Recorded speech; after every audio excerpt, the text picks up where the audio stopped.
Hey, good afternoon and welcome. It is 5 o'clock on Eastern time. That means that the two of us are off the clock and we're allowed to start imbibing, which we are excited about. I wonder if our chat's not going to show up here because, of course, there has to be some technical issue. So let's see. Oh, nope, chat is working. It just must have just missed it coming through. Phew. My name is Rob, aka Lantern Noir. I am one of two hosts here at Happy Hour at the Old Timer Tavern, and with me is the amazing Graybeard Tavern. Welcome aboard. Now, normally we in the past we've been kicking off our streams and our podcast by going through a week recap, and I had the thought last week about Wednesday-ish that maybe we should start just diving in on the news, if there is news.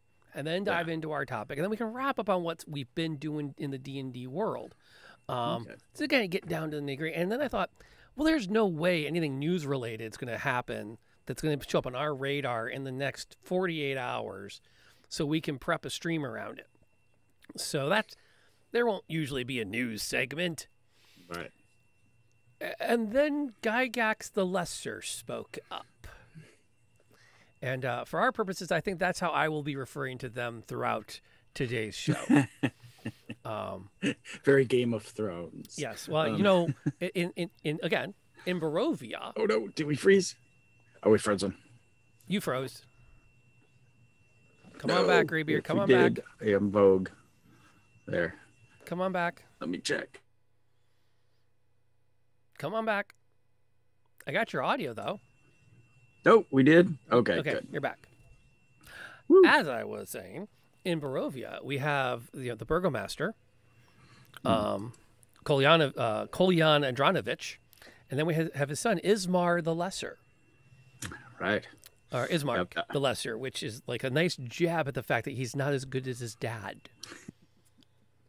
Sound familiar? But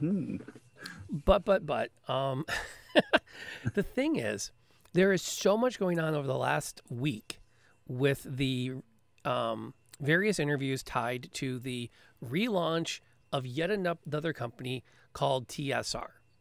Yes.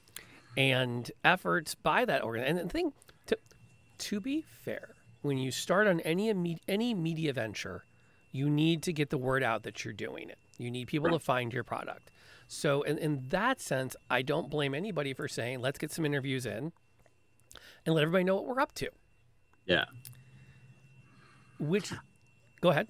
I almost, and it's funny that you said that about the news and stuff, because I caught a snippet last Tuesday, like when it hit, when the announcement came out that they were back, and Ernie was going to be there and whatnot, the Lesser, and I was going to say something, but it wasn't on subject or wasn't a thing, and then it was like the next day or 2 days later, someone like kind of poked me in the ribs and was like, hey, did you see this interview and stuff? So it really was very, very super topical, because I'm gonna say I was cranked and jazzed when I saw the first thing come out about TSR coming back, because I thought Star Frontiers, Top Secret,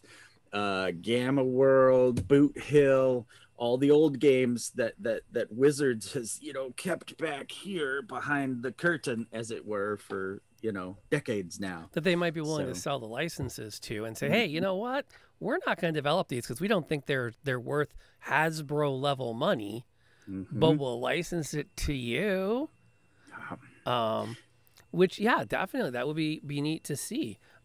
As a amateur legal scholar, I was excited to watch the lawsuits unfold as they tried to reuse the names again, because it's not easy to get in there and start doing that kind of thing.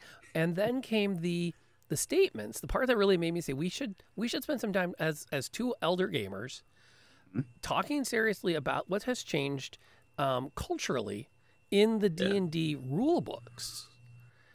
and whether or not we're on board with what seems to be part of their campaign pitch, which is we're going to take D&D back to the days before it got, and then I know the word gets thrown around a lot, and I feel bad about the term woke, because I feel like I don't think it's a bad word to refer to, and I looked it up. According to Wikipedia, refers to the awareness of issues that concern social justice and racial justice. And unfortunately has now been ironic usage and criticism to the point where for some progressive political activists it's now considered an offensive term used to denigrate those campaigning against racism, sexism, and other forms of discrimination. It's the old trick of I don't like it when you call me that, so I'm going to turn it around and call you it to make it something bad. Yeah. But it's like, I don't know. I think there's a conversation. Are the cultural changes ones that have made the game worse or better? Oh. I think okay. that's what it comes. I mean, I think ultimately that's what it comes down. That's their pitch is D&D was better before it got woke. And I think that's, from where I'm seeing, that's the question I'd like to go after. Is it? Right. No. I don't think it was better before it was woke. The implications of to go from the nostalgia bit, I was cranked. Yeah. I thought that's great. They have it feels like they took that nostalgia bit and made it the hill they want to die on. They're like, nope, that's it. Nope, it's for old white guys, and that's where that's what we're gonna do. We're gonna stand here, and it just felt bad. I mean, I actually played games with Ernie and Luke at their father's funeral. Me and Luke was doing so great in the like condolences line. He was doing awesome. I got there, I shook his hand, we both started crying. I mean, it was just rough. I mean, that's 25 years ago now, something like that. And it just, it feels like, because they're opening the old office, they're opening it up as a museum, and I think those are good things. You want to make a pilgrimage, you want to do whatever. I felt the road trip was worth it to go to Gary's funeral. There is a lot. I mean, we owe role play games to Gary. They just wouldn't be. I mean, or it might have been the mid 90s before it really took off or whatever. So, and I think that improving and making things more acceptable is the way to promote a game. Not put your shields up, shields up, phasers on full. That is not the way you get gamers. Real quick, I'm going to tell a story.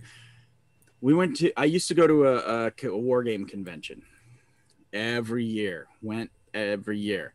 and these guys, these older war gamers, were so harsh, brusque, and brutal that, like, young kids, they did not want a younger generation playing in their games. And I mean, they would go out of their way to be like rude to these kids. Like, one kid took his squad of little guys and put them all in the half tracks. And this guy came over like a drill sergeant and was like, "What in the hell are you doing? Those are blah, blah, blah. Dan works hard on painting those miniatures. You're going to blah, blah, blah." And I went, whoa, it's cool. They're good. And I hope the kid take them all out of the thing. And the kid's looking like, I'm signed up for this for the next 3 hours to be abused by this man, Mm-hmm. That is not, exclusivity is not a promotion of the hobby. Well, I'm into that. Well, and it loops a bit. Hey, Crimson, welcome aboard. A little bit, a tweet I put out, and I think this also feeds into that, where I commented that when I was a kid, I was ostracized by my peers. I knew what it was like, by virtue of my interest, to be constantly pushed around, beat up, abused. And for me, the gaming table, the friends I made at the D&D table, were my safe space, and I was very fortunate that I had that. I also know that in the 80s and 90s, this was not true for a lot of girls. It was not necessarily true for people of color.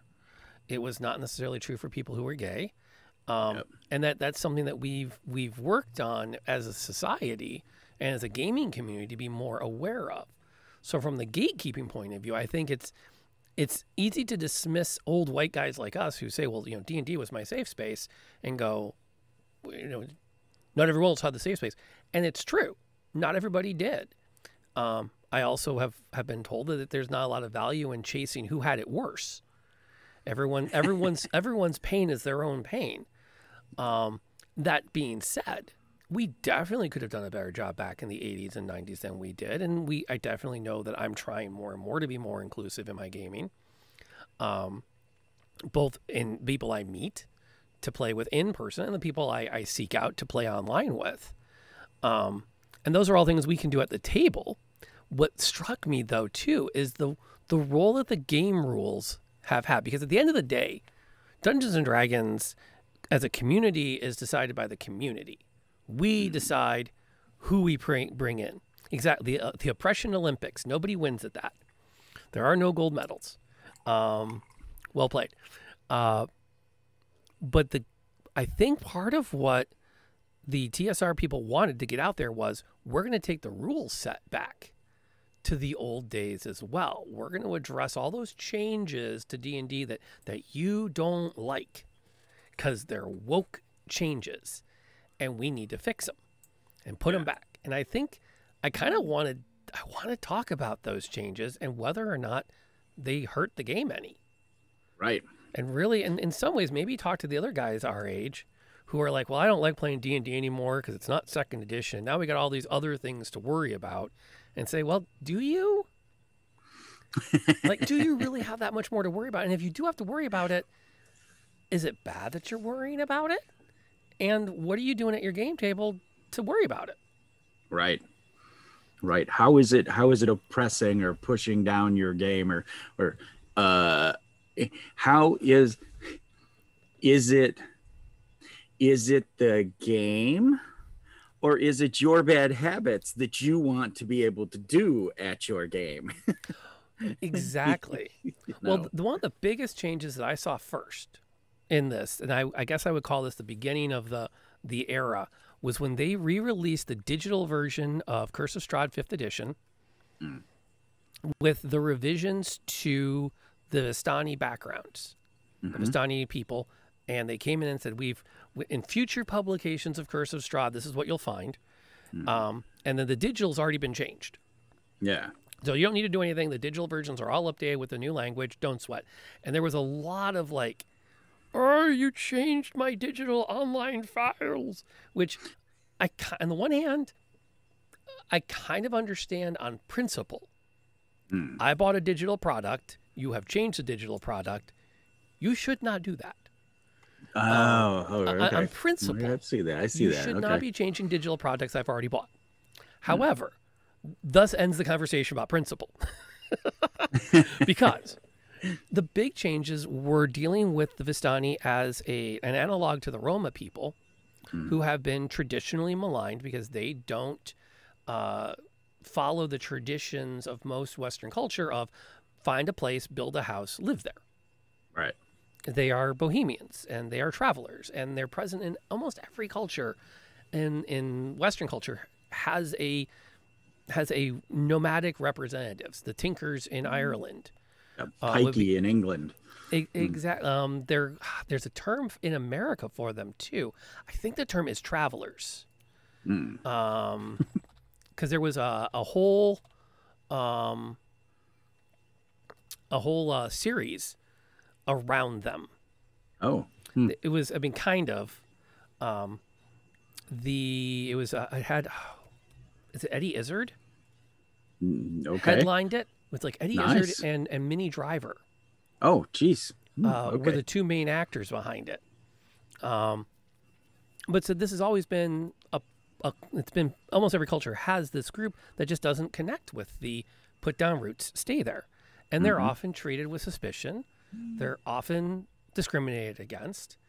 And on the one hand, and so when they re-released Curse of Strahd and they updated it, they took out things like people view the Vistani with suspicion. They took out commonly drunk. They also even took out two of the NPCs that were supposed to be drunk and unable to function in combat because they were so intoxicated. Right. Because they consider that in that section of the book a negative stereotype. Now, right. Ironically, later in the book, you have a whole camp, half of which have partied themselves into oblivion. So they left that part in, and nobody seemed to notice. But it was that, and this is what I think is interesting.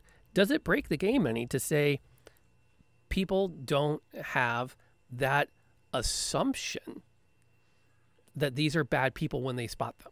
That they've kind of decodified systemic racism. Yeah. I had to, I mean, I don't see that there's anything missing there. If there were, if it wasn't a stereotype, hey, look at that Irish drunkard, if there wasn't a stereotype there and you just had two ogres who happened to break into barrels of mead and were drunk and hence they had different stats, you probably wouldn't have that situation. Or if they were just two town guards who happened to have a snootful, there would be no reason for it. And I'm no reason for a big hoopla over it. And I think that it's good that they were like, yeah, that's a stereotype. Let's get rid of the stereotype. It's fine because then you could write in that there were just those two guys, no matter what they were. Well, another thing too that it does is it takes animosity based on race and puts it on the person with the animosity and off the world. Right. Because you can't have a player character say, well, I'm going to assume the worst in these people because they are part of a culture. Right. Why? Because everyone does that. No, you need a reason. And that's not to say that a certain amount of discrimination isn't interesting storytelling. I mean, you can't open a book like To Kill a Mockingbird or The Grapes of Wrath or anything written before 1950 or before 1980 and not have an interesting story where some level of discrimination is a plot element, but they're there on purpose. Right. It's there because it drives the story. Unless it's historical, but the logic being is if your PC, your player, your character is going to be prejudiced, well, why? Right. Well, they robbed my family when I was a kid. Okay. That's a reason. It's prejudice. It's prejudicial.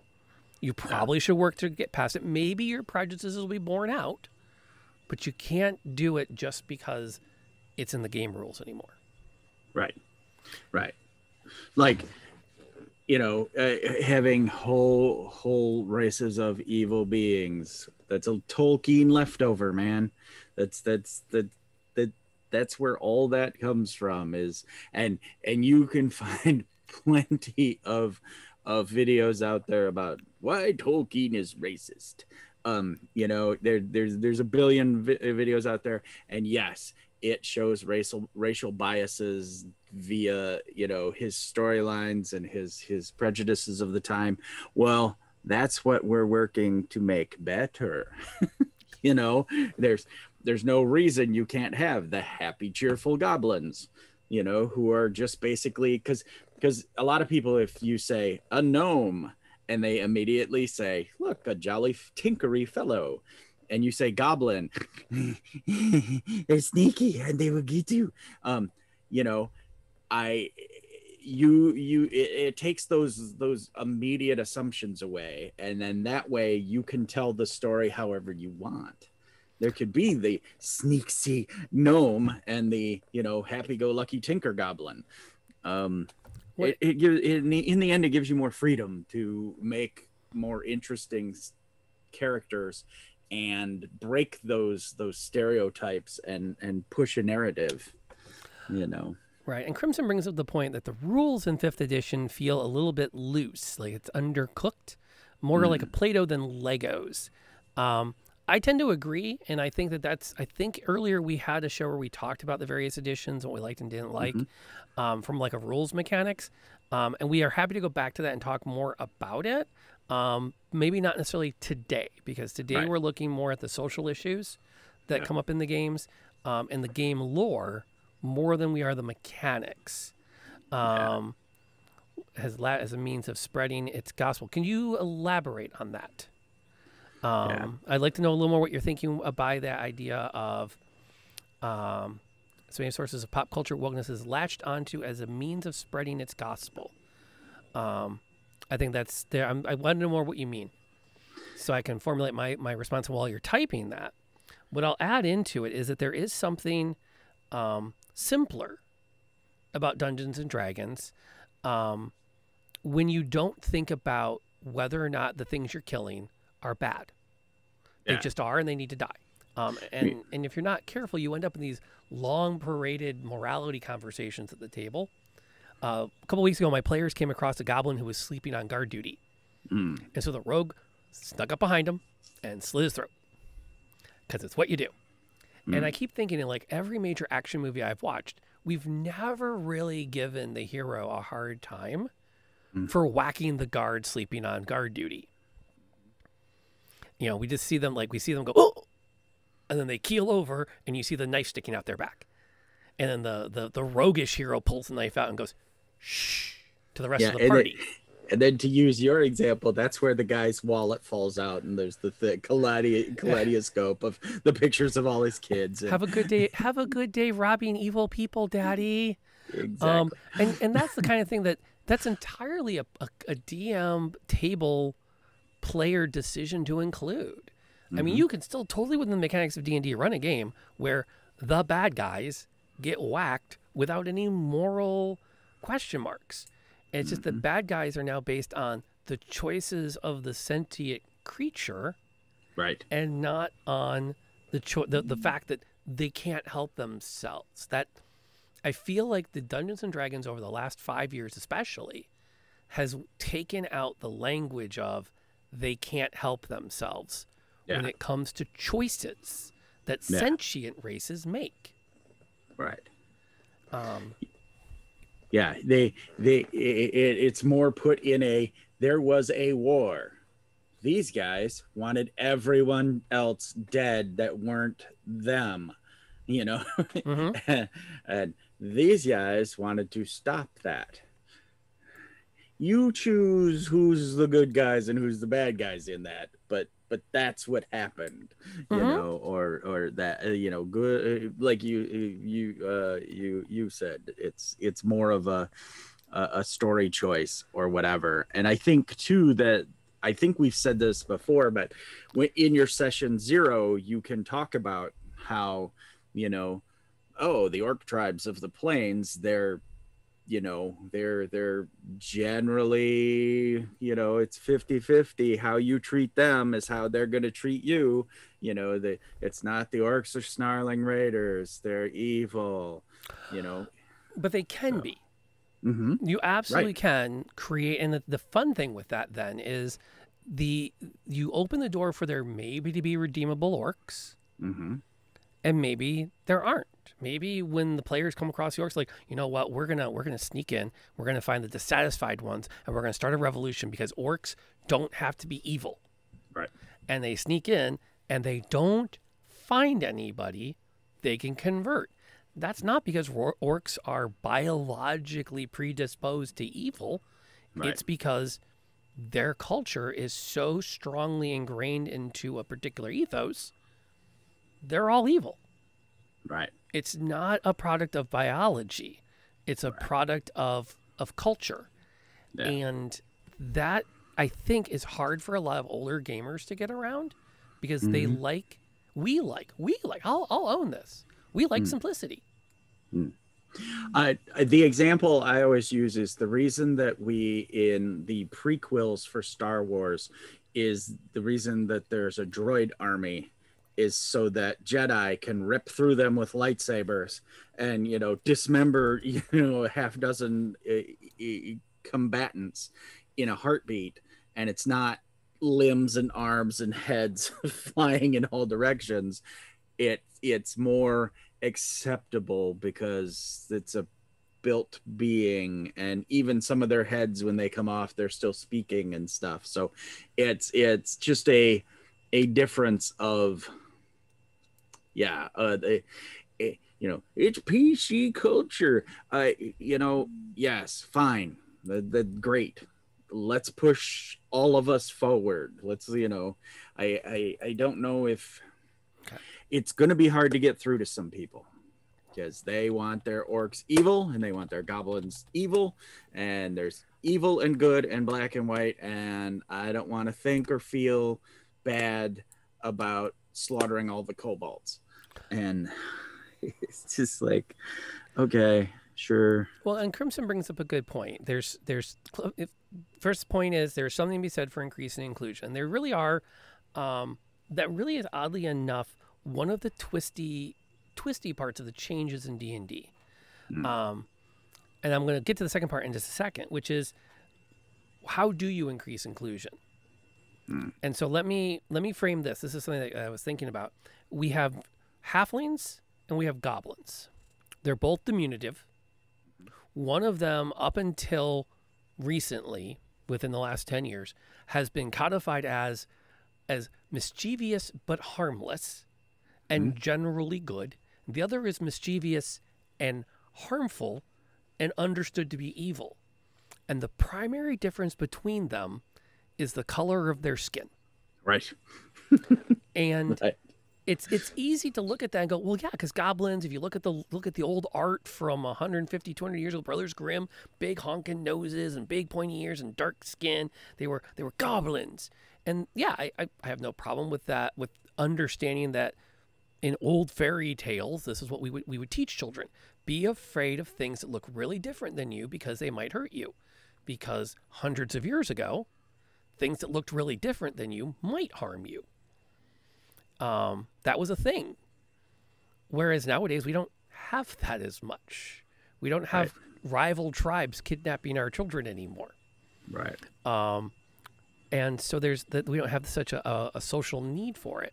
But when we talk about inclusion, I also think about the importance of acknowledging that for someone who looks different at the table, having this kind of a quiet thing reinforced. Well, how do you know we should kill the goblin? Well, all goblins are evil. You can see they look different. And maybe you never use the language to say they look different. Right. But it's kind of, once you've seen it, you can't unsee it. Right. And that makes things really tricky. And then Crimson brings up a second point, which is the idea about pushing a personal agenda based on the real world and politics rather than fantasy and escapism. And I'm going to go first. I'm going to kick it over and let Gray process that. Okay. My personal take on that is that's a session 0 issue. I think that in the rule set of 5th edition, as they've approached lore, then you have a lot of room to do a lot of different things. And at session 0, you can say, we're not going to deal with social issues at this table. This game is high fantasy. We're defeating the evil orc army before it overruns the world and enslaves everybody. That's what we're going to do. And we're not going to, if you want to have a character who's gay, fine, we don't care. We're not going to make a big fuss about it. Like nobody's having girlfriends or boyfriends. There are no romantic story arcs here. This is what we're going to focus on because we don't want any real world stuff at our game table. If everyone wants to do that, that's fine. And the rules don't stop you. And the rules don't force you to include gay story arcs for your player characters. Right. And even the NPCs provided sometimes the NPCs might be gay if you're running a set story arc that comes from a book that someone published, but that's your choice to follow it. You don't have to follow that module. Right. Modules are all optional content.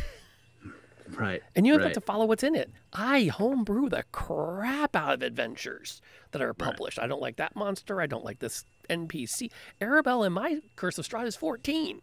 You know, she's got boobs now, folks. She's practically a woman.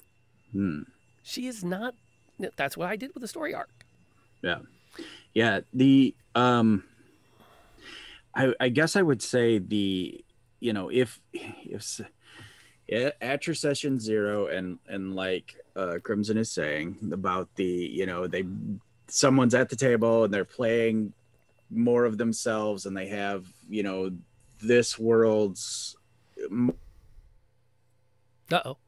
mic's out.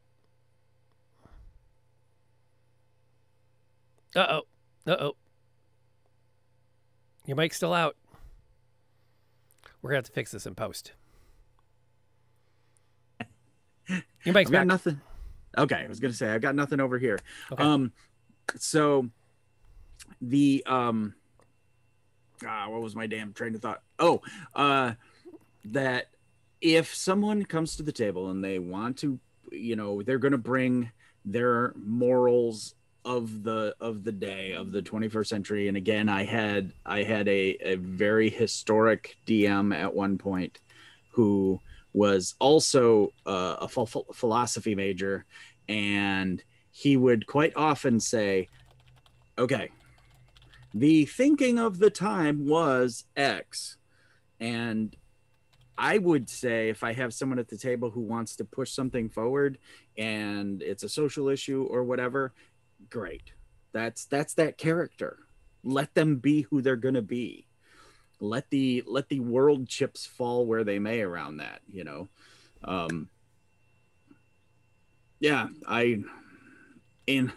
unless it's something I can't see a situation where it would be so interruptive to the narrative or to the storyline that you just could not go on as a DM or as a story.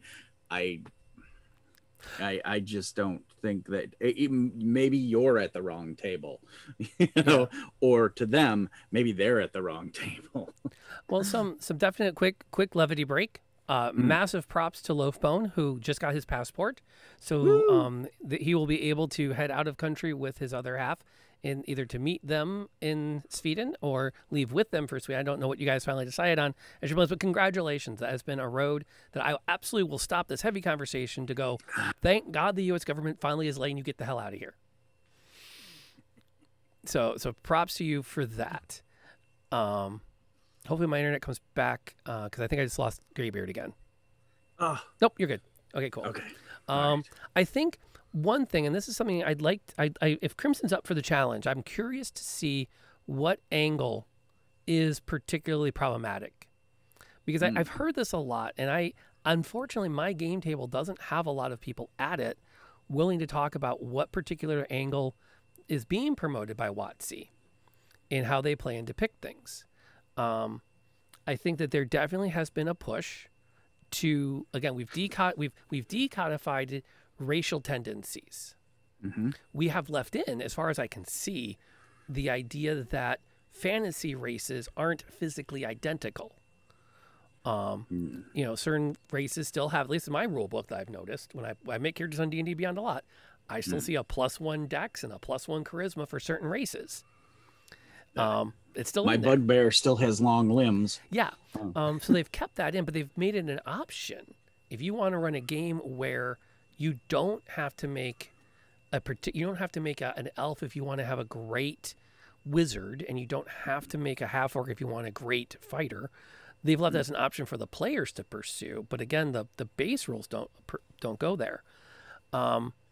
We've talked a little bit before about the idea of kind of, again, decodifying the expectation that certain races are evil or not. That's all choice, which I think is generally a good decision. I do think, and to be fair, it complicates things if you let it. Right. The DM who talks about the guard's wallet falling out, that's probably someone you want to say, dude, that wasn't a cool move. Don't do that. I felt terrible when I know. the rogue backstabbed somebody, and I'm like, you're just gonna backstab them? Mm. And in hindsight, I'm like, I should let it happen. Same thing with like sleep spell.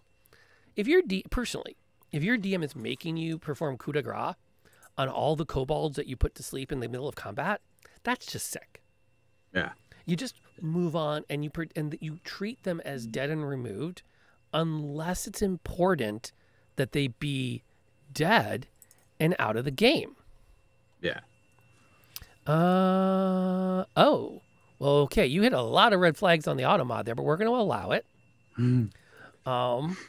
I want to know how D&D got flagged as a potentially problematic. Like it said, it added something to the permitted terms because it did not like that. I'm gonna have to talk to Twitch. You know, maybe it was like S&M or BD or you know, some NSFW stuff. Well, there's also the whole, like, have you seen the Venn diagram? There's role players, kinksters, and the overlap is people whining about a lack of dungeon masters. I need to find that meme. That's awesome. Yeah. I mean, that's where that's at. And for the record, my safe word is no. Just in case you need it. I like it for its brevity. Or as one person once said, no cop ever left a domestic issue by when someone said, but officer, she never said shining unicorn. How was I supposed to know? we just where Sunday nights came. It was, what was it? Cucumber pineapple. Does not work. in our D&D game on Sunday night. Yeah. The more you know, Lantern Noir presents Cares. But I actually am going to be on board with you on this one as far as pet peeves go. And that is the introduction of the, I don't know if I would say furry stuff, because I think that's a whole different, that people who are into it, that's their choice. I think it's the, nope, welcome back. I'm glad you got your emotes. And 4 months, thank you. Can we get a bong while I talk? Oh, sure. The bong. And I get that though. I think the go fired when you're ready. Oh, yeah. When I'm on and the host channel allows me, and people do cool things like, you know, subscribe and whatnot, I take this hammer and I hit that guy in the face. God, that sounds good. I need to make that a sound alert. That's a great. So anyway, I tend to agree. I think the rule book has become overwhelmed with unnecessary fantasy races for player characters. Like I'm right there with you on that one. I get it. I don't know if I'm willing to go quite so far as to reference it as perhaps someone's fetish obsession, but I do think that that's a different kind of inclusion. So if your complaint about inclusion in D&D is that there's just too many races that touch on too many specialty, I don't know the word I want, but just outside of what we would call mainstream fantasy, I don't know if you and I really have a beef. Yeah. I don't. Go ahead. Oh, so when 5th rolled out, I had players and stuff who were like, tieflings, dragonborn, and it's just like, having played like Gamma World and Warhammer fantasy battles and stuff where, you know, oh, I'm a chaos cultist, I have tentacles instead of arms, and you know, and you know, Gamma World, I'm a rabbitine such and such with, you know, but I'm a sniper.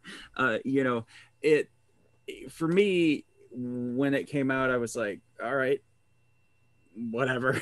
You know, I then, because I had a well-established world that had been started in 91, and I was like, oh, I don't have dragonborn or tieflings really, how am I now going to put these into my, work them into my world? And I did. I quickly, work them in, and I was like, oh, great, they're going to be over here, and this was that, and of course they'll see whatever. And I remember some of my older players, the first time a dragonborn just casually walked by on the street, were just like, because again, we've talked, the letting go of that Tolkienism in our Dungeons and Dragons is quite, it's hard. And I understand where a lot of people are like, this is my D&D, and I'm glad D&D's back the way it's supposed to be. I can understand that, but you never had to include all this stuff anyway. At any point, you could have said, nope, you can play a human, a halfling, a dwarf, and an elf. Those are the 4 that are at my table. Everything else is, monsters. Which is sure. in the realm of possible. I did that with my Curse of Strahd what's now my Curse of Strahd campaign. It was a Ravenloft campaign. And I actually said, look, you're going to be going into an area that is very hostile to non-human races. If you want to make a non-human race, that's your call.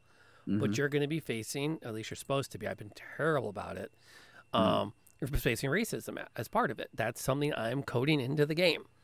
Right. If you don't like it, here are the outs. Or you can tell me, Rob, I have a real problem with there being racism in your game against any of the fantasy races. I don't want that. Can we not have it? And then we can talk as people, like, well, this is kind of the story I'm looking at running. I don't want to get too bogged down in racial abilities. I want to keep things certain level of streamlined. That's where we are with that. Right. It's a choice. And I think as a player, you still have that choice. You could tell when you sit down to play together, you could say, this is something I feel strongly about. Crimson brings up the point about Dragonborn being a little bit wonky. I'm not sure I'm not sure I'm ready to say the laziest creations of a race, but I will say, if you don't like them, that's okay. Yeah. And any table that you start at, you should be able with people to say, look, this is a strong opinion I have. I would prefer not to play with. Yeah. And go ahead. I think it was a WotC thing too. Well, so many people wanted to play dragons. Everybody, for editions, everybody wants to play a dragon. And when Dragonlance was like, look, draconians, look, winged draconians. It was just sort of a slap to players who like, I want to be a dragon. And I think that's where it started to, okay, let's get them in here. We'll put them in, and people, people had to run with that. And I think it really, 5th edition has taken the Tolkien-esque and moved it into Magic the Gathering kind of realm, where even 3rd edition started to break down those walls of, this is the Tolkien-esque type stuff. They tried to get away from even hobbits or halflings being hobbits, and they're their own thing and they're different. And so I think really we've seen over the editions them loosening up and just putting more fantasy into, your fantasy games. Yeah. Lizard folk and kobold kind of guy. That's cool. I can respect that. And I think though, if we go back to where we were as our goal today, with our primary themes about did wokeness kill Dungeons and Dragons, I still think we haven't had a great case made that it has. I think one big thing, and if we're willing to acknowledge that, okay, I'll come back to that thought in a second, Crimson. I think if we agree that inclusion is a positive, then listening to people who haven't felt included and hearing what they say about why they haven't felt included makes a difference. I remember, and I think I brought this up before, back in 2nd edition, if you made a female character, you had negatives in strength and con and bonuses in dex and charisma. Yeah. And it was like, could you I mean, I can't because I am not a woman, but I can empathize with someone sitting down at a table and making my character and then being told, by the way, you have to reduce that one stat. Well, why? Because you're a woman, you're playing a woman, and women aren't as strong, Yeah. and they're cuter, Yeah. and I would feel uncomfortable with that. I think, depending on what kind of game. Now, granted, if we were running some kind of high-end combat simulation where we were working off of the normal curve, I would see, okay, that makes some sense. Because if you look at the bell curve for men versus women for height, weight, lift strength, 0 to 6, 0 to or 10 meter dash, et cetera, they're not the same. Yeah. They're different. So if we were running a game where like you roll dice to see how far off the norm you were, and then we ascribed your statistics to the norm. First of all, you have way too much time. Second of all, take my money. Like, I legit, right now, anyone wants to do this, you put it on Kickstarter, I will be the first person to back you. $100. Yeah. An RPG where you build your character off the norms and you roll to see how far you are from those norms. Because, God, the work you're going to have to do to get all that data and then crunch it right, that would be flipping awesome. You know?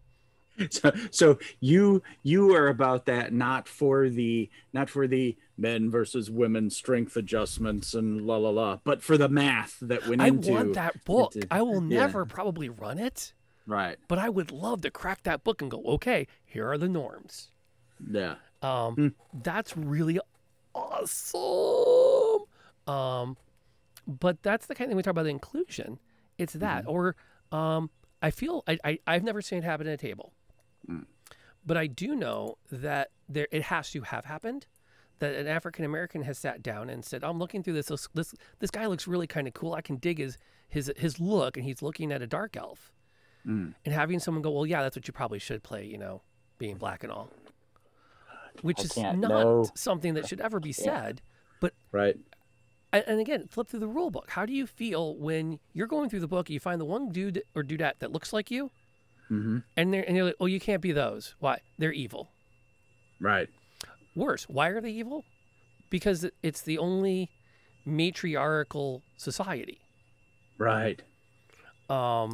Yeah, I've never seen it happen. I would never stand for it happening at my tail. I would be shocked if it hasn't happened. Yeah. I would be shocked. Personally, especially what we see on Twitter over the last 24 hours, 48 hours. Right. I also know that there are fans of the dark elf cult race that want to cosplay. Yeah. I will never wear blackface paint. Yeah. As part of a costume at a con. I will never do it. It's not going to happen. And I recognize I'm just playing a character. It's not fine. Yeah. It's not cool. In our country, it comes with so much baggage. I could not imagine anyone wanting to come to a table where they knew that had happened. Right.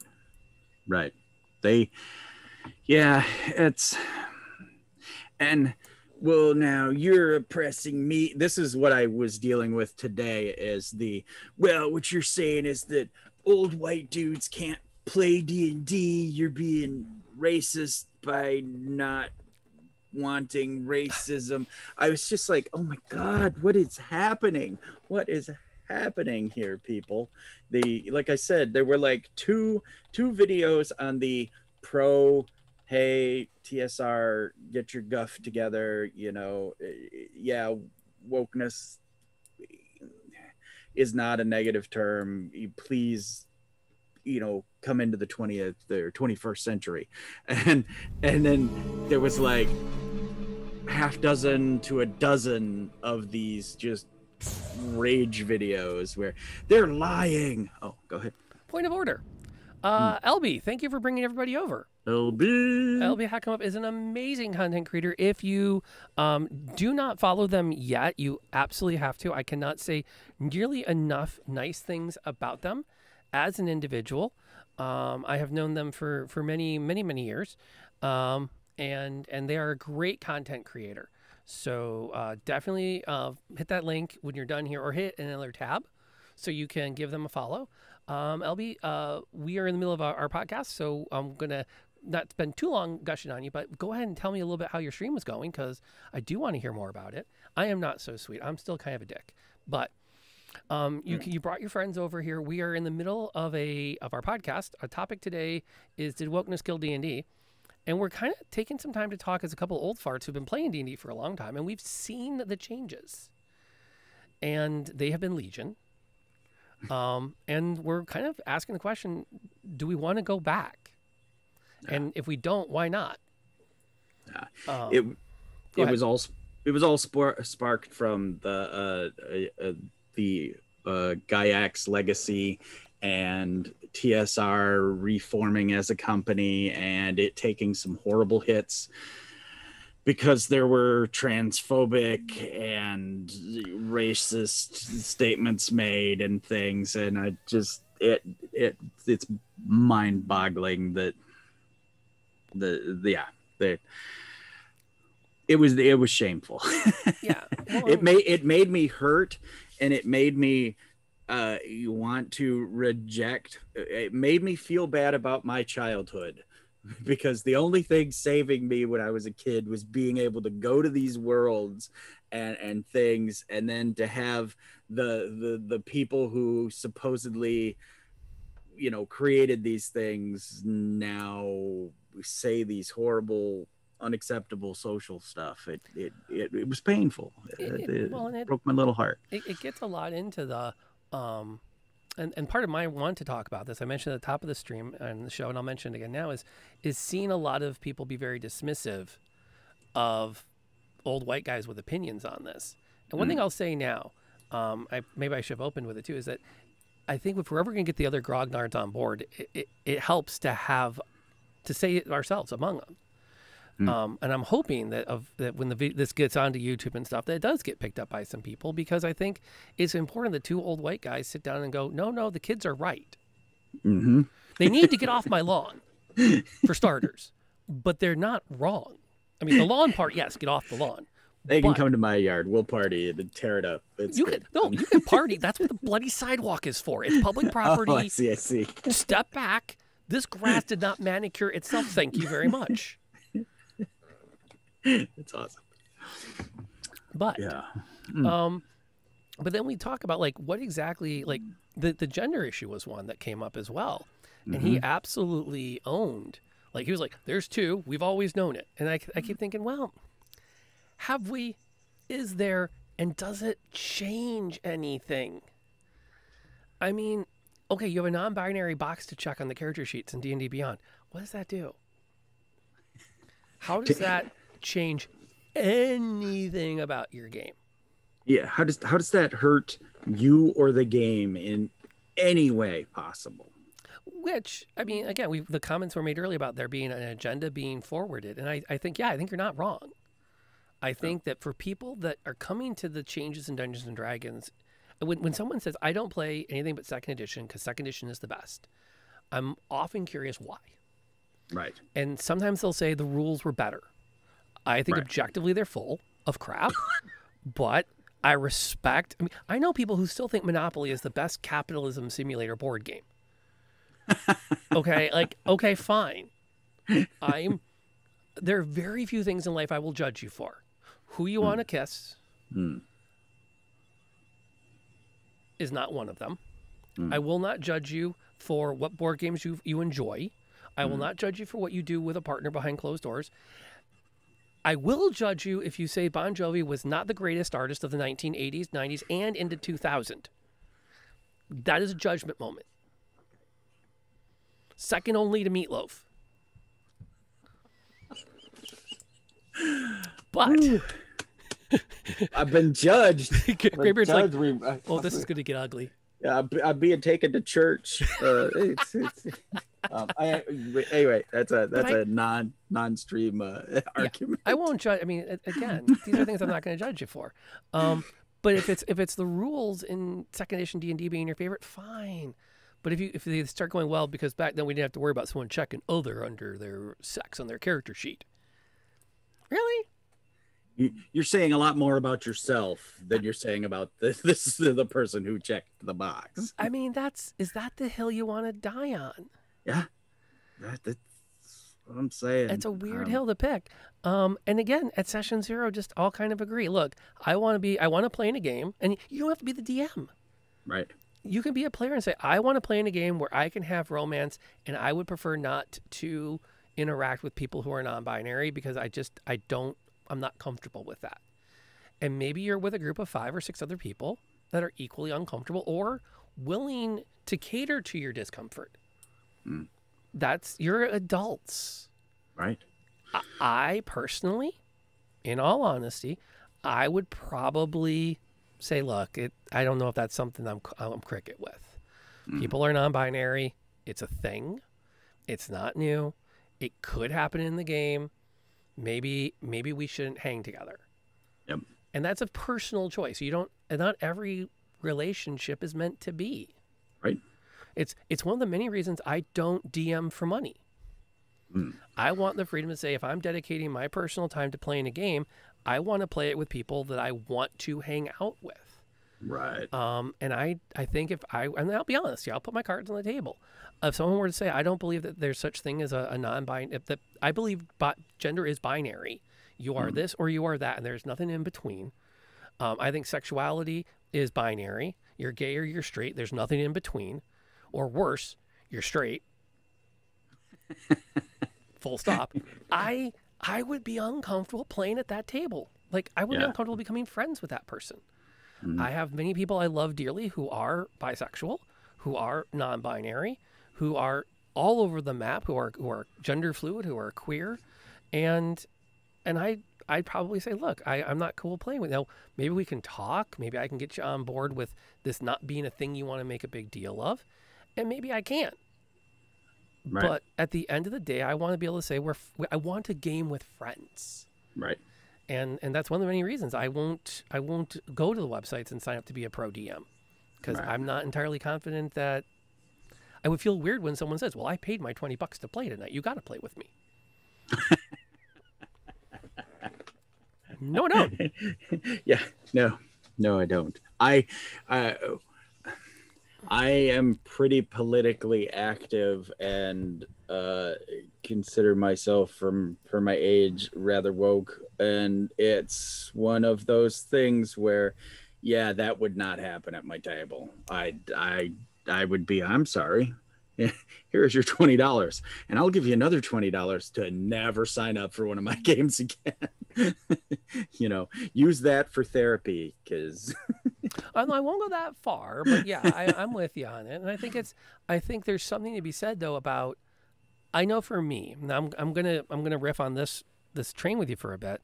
I don't know how fast I would be to throw them out, as much as I'd be like, well, let's talk about this for a minute. What's the real issue here? Yeah. Because I do think it's really important that we keep engaging with the gettables. Yes. I've maintained that from day one. There are a lot of gettable people who just need to hear from the right person, the right message to have it click. And it might be, you'll see this a lot with, especially the politicians who suddenly start changing votes. It's usually when their child comes out. Yes. That seems to be a turning point, when it's someone that they look at and go, oh crap, I've been wrong. Yeah.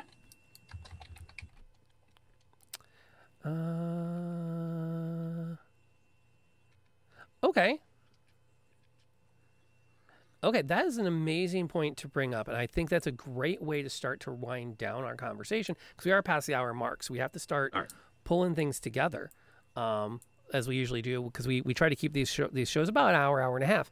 So I'm going to read the whole comment. I think it's worth referencing. It helps my dyslexic brain. I got your back, my friend. I got your back. It can be argued that it's an incremental alteration with the intent of changing D&D into another propaganda piece. If it doesn't make any difference, why add it at all? The reason is because, whether it's acknowledged or not, it does make a difference. Maybe not as a singular minor addition, but as a collection of changes. My point is, let's be honest about it from a neutral standpoint. If you cannot be neutral, then don't pretend to be. Okay, I'm going to first respond to the end and work my way back a little bit. Okay. Because I think there's a big idea I want to get to. But I have never claimed to be neutral on these topics. Part of the reason we have our podcast is we're not neutral. This is not a both sides conversation on our show. If you were hoping to get a he said kind of a stream or a podcast, this ain't it. Gray and I are often on the same page with each other. We even traded a few comments before we started together of like, hey, here's where I'm at. Is that going to be a problem? And the other one went, nope, I'm there too. You know, there's... Yeah. So I get that. Now, I think if you're asking is D&D neutral, I think that's a conversation that is a difficult one for a corporation to have. Because I do think that at the end of the day, WotC cares the most about one thing, which is not social progressivism. It's about making money. That said, you make more money when you make people happy with your products. Right. And inclusion makes people happy. You have a thought? Well, yeah, it is more inclusive. You have increased your base, which is one of the arguments that kept coming up in the whole TSR thing was, well, they know who their base is. It's men between blah, and that's all they care about. They're appealing to their base. And I'm just like, okay, yes, fine, great. Again, the nostalgia bit, that, and if that's the hill you're going for, great. Just do that, you know. Okay, I'm really sorry about that, by the way. If you want to type that again, I know it's a lot, and I'm sorry the AutoMod flagged it. Oh, that's the word it got you for? Eee. Okay. It's still showing up on the stream. Yeah. And I don't understand why they got modded. So I apologize. So if you're still here and you haven't left, I'm going to apologize for that game modded. I'm actually coming in here right now and I'm turning off CloudBot for now because it was a little bit quick to go after. I did not know that would happen. So I'm fixing that. I do understand where you're coming from though, with the frustration that both sides seem to have their axe to grind. Unfortunately, I don't agree that there's both sides here. Yeah. I think in terms of when people say, I want to see myself in this game. Right. And we've referenced before in previous shows the idea of how much, to what extent do we play role-playing games to not be ourselves? Right. And to what extent do we do it to see a version of ourselves? Yeah. In our ableism show in particular. Yeah, we talked about the wheelchairs. Yep. Again, timely, worked out perfectly for us. It was a hot topic.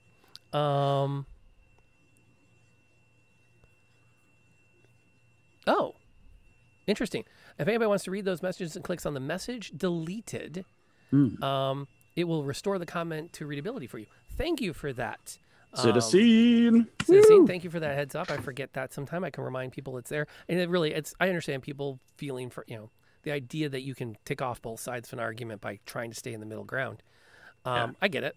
My wife actually got practically kicked out of a government class in high school because she called herself a moderate. and the teacher said there is no such thing as a moderate. And if you insist on being a moderate, you're what's wrong with America. Pick a side and get off the damn fence. Yeah, like if you want to talk about getting hit hard. So I get that. But I also think that at the end of the day, the biggest changes that they've worked in, if we talk about how it is moving an agenda, and the agenda is we are all people and we should all be able to play a game where we can see ourselves in whatever light we want to see ourselves in. Yep. And that, I think, is one of the things we forget a lot is if I'm white and I want to play a dark elf and I want my dark elf to have pale skin because I want him to look a little more like me. Like, I get the white hair. That's part of the dark elf shtick. Fine. I'm getting there. Thank you very much. My 9-year-old's getting me there faster than I want to be.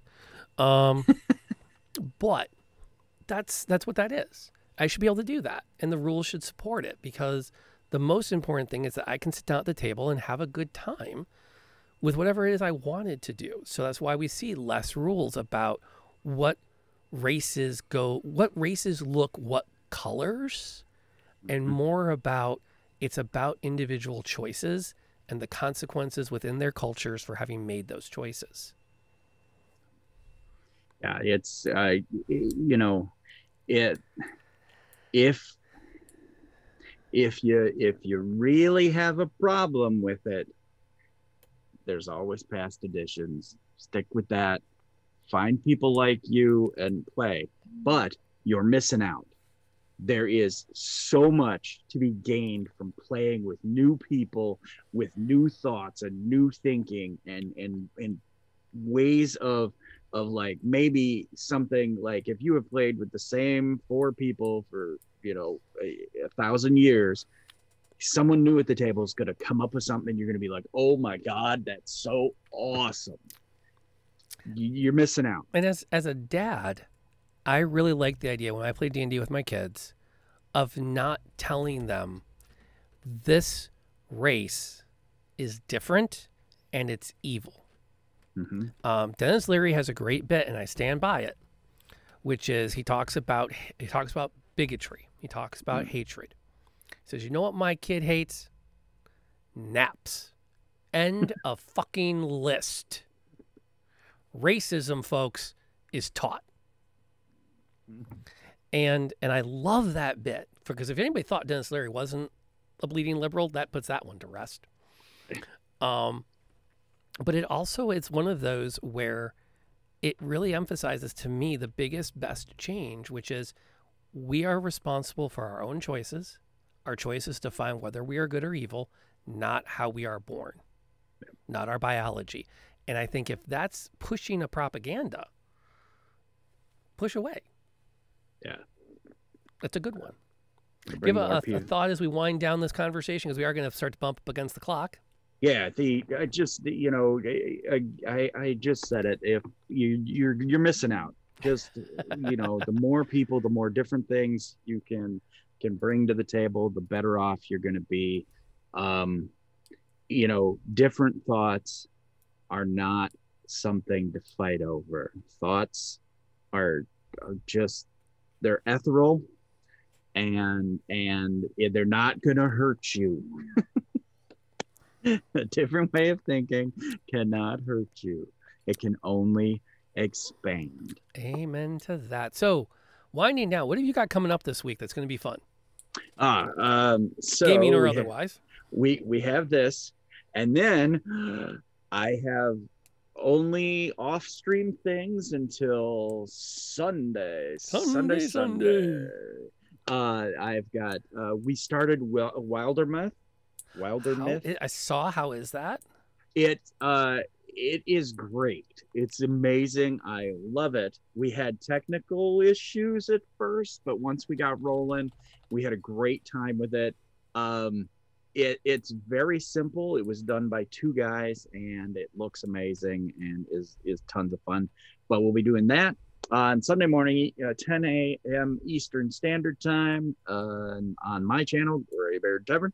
And then I'm back here Tuesday. That's really all the online stuff I have. I got offline stuff. That's it. Cool. My Candlekeep game returns to normal play tomorrow night. The bridge is over. We're bringing back the original 4 players, and we're going to continue. I decided today with the Candlekeep Adventures for at least one more adventure. We'll see what happens with it. And then my Curse of Straw game is once again on hiatus because it's 4th of July weekend. Right. However, I am seriously considering running a Civil War Dungeons and Dragons one-shot for 4th of July. I have to talk to the wife to see what our plans are. But I've got 2 plot hooks in my mind. One of them is you are just make a D&D character that is in late 19th century United States. So obviously all human races, you can pick whatever race class you want. Now, if you pick a spellcasting class, bear in mind, it's the late 19th century. We need an excuse. I'm cool with it. The other one, which will be more fantasy-based, will be the slightly more classic Voyager's hook. You've dropped into 1930, and something seems wrong. And then the first 30 minutes is the party going, we know what happened. This isn't right. We need to go back and fix it. because it's the Voyagers was an old show when I was a kid about time travelers that would fall into different timelines, realize they were wrong, and then go back further in time to figure out what had to be fixed to get the timeline back on track. Is that the one with the little pocket watch? It was the pocket watch. Yeah. Yes. Yeah. Yes, the Omni that they could use to dial in where they were going to go and when they were going to go. Tragically, the actor who played the lead was killed in an accident. Yes, unfortunately, and they'd only made like a season and a half. They were based on a book series. And then I think it was one of our local affiliates took the 30-minute episodes and aired them in 60-minute windows. Oh, nice. By loading them with commercials. Oh, man. Yeah, it was really annoying. Because they would have like literally longer commercial breaks than the show was running. But I loved the show as a kid. So that might be my Sunday. I don't know yet. And I'm still working on putting together I want to do a third D&D game. So I'm still trying to lock in where and when we're going to do. And then off stream, I just got the last of my my 3D printed tavern or dungeon tiles came in. So I'm officially going to start making the fan play. So that's my week coming up. I want to thank everybody who came by. I want to especially thank Crimson for being an amazingly good sport with helping us with the conversation and bringing up some excellent points for us to talk about. It's great having you here. Loafbone, thank you for coming by as well. LB, thank you so much for the raid. We appreciate the support. I'm absolutely going to shout you guys out here on the podcast to say thank you. If you need to, come on by the twitch.tv/Lantern Noir. I will happily hook you up with any links to find these amazing people. And we can get you hooked up with them over here on Twitch. If you ever want to see them creating live content, please come on by. We'll hook you up. Until the next time, we're going to wind down the podcast. Please consider leaving a review on whatever podcast platform you've downloaded it from so other people can find this content and they can tell us why we're wrong. Which, if you want to tell us why we're wrong, you can send an email to oldtimertavern@gmail.com, or you can hit me at Lantern Noir on Twitter. And Graybeard, you are at Graybeard Tavern, no S. and let us know what you thought about today's show. Until next time, folks, please, wherever you are, do what you have to do and stay safe. For those of you here live on Twitch, you get a slightly different outro because we're going to send you somewhere. Sharing is caring, unlike the coronavirus. And we want to make sure that we pay forward the favor our dear friend gave by bringing a raid here. We got to send you somewhere. So let me look to see who's currently live with a potentially relevant content to keep you going. This is the problem with using my Stream Deck for figuring out who to raid. I can see who's on, but not always what they're doing. All right, I know where we're going to send you guys.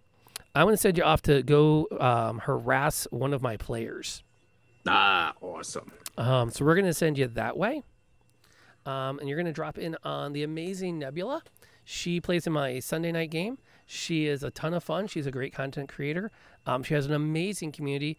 She is the first person on Twitch I followed, the first person on Twitch I subscribed to, and I've been leaning on her heavily for inspiration, support, suggestions, and everything else ever since. So pop over there and say hey. Gray and I both have to drive home. Tavern's already starting to look at that whole happy hour is wrapped up, and they're collecting our drinks. So we're going to have to get out of here before they kick us out or start charging us full price. I'm not sure which is worse. Any parting thoughts, my dear friend, before the raid fires off? Now you got me with the full charge price. My short arms and my deep dwarven pockets are very akin to that. So that'll be my outro on that. All right, folks, y'all have a good one. Thank you for coming by. If you haven't yet, please consider vaxxing up for the good of everybody. If you can't vax up, keep masking up because we want to stay safe. If you can't do either, just back up for a little while longer. We've almost got this thing beat. We want to see you all at the gaming table again soon. Till Gen Con 2022. Until next time.